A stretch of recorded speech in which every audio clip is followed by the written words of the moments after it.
From the halls of Montezuma to the shores of Tripoli. This phrase begins the anthem of the United States Marine Corps and may be the most recognized of all United States Armed Forces anthems. The official website of the Marine Corps tells us that this phrase comes from the original colors of the Corps. In 1847, the colors were inscribed to read "From the shores of Tripoli to the halls of Montezuma."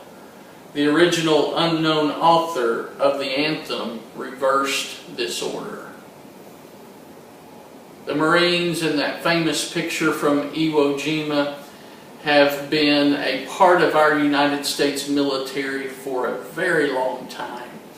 And they represent not just themselves as the Marine Corps, but all of our branches of service, and all of our branches of service represent them, because our branches of service are not just the Army, the Air Force, the Navy, the Marine Corps, and the Coast Guard. They are the people that cause those branches of military to exist. Our men and women of uniform have suffered many sacrifices to be able to serve you and I. And I am here to honor and pay tribute to our military. I have two main points that I want to share with you today. The first is honoring our military. The second is that it is our responsibility to recognize their service. In honoring our military, it's very important that we don't recognize just the fact that they are serving as people in a branch of an armed force, but that they are actually people who are out there sacrificing from their own lives to serve us. In fact, honor our military tells us that we can honor our military by volunteering our time for fundraising events. I don't think we realize how much it costs for those families of the military to communicate with one another, to share things back and forth over the vast distances that their family members may be deployed. And honoring our military can be so much more than just saying thank you for your service. We can actually put feet on how we honor our military by participating in ways to help their lives be better. In fact, we must recognize the people who are willing to sacrifice for us. I think this is the most important part of honoring our military and those who have given their lives for us, because it's not just about them laying down their life for us, but they literally give their lives and the lives of their family with their service. When they serve us, those who do not serve in the military, the civilians, they are separated over vast miles, not just a city or a state away, but they are thousands of miles, maybe halfway across this world, doing their service while their family's at home. Husbands and wives and families, spouses and children, all of the different people who serve us in the military end up going through situations where they are separated. And this separation can be very difficult, especially for children who are part of those families.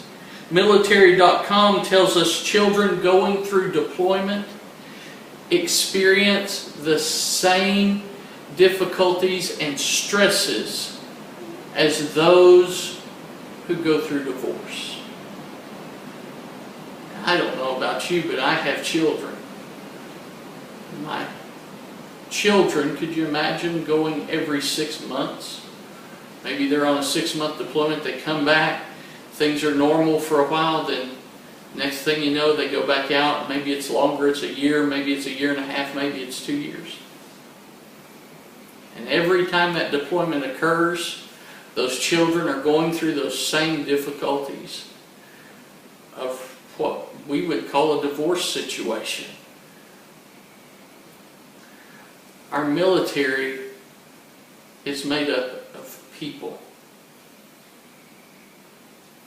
those people need to know that we care about the sacrifice that they give for each and every one of us.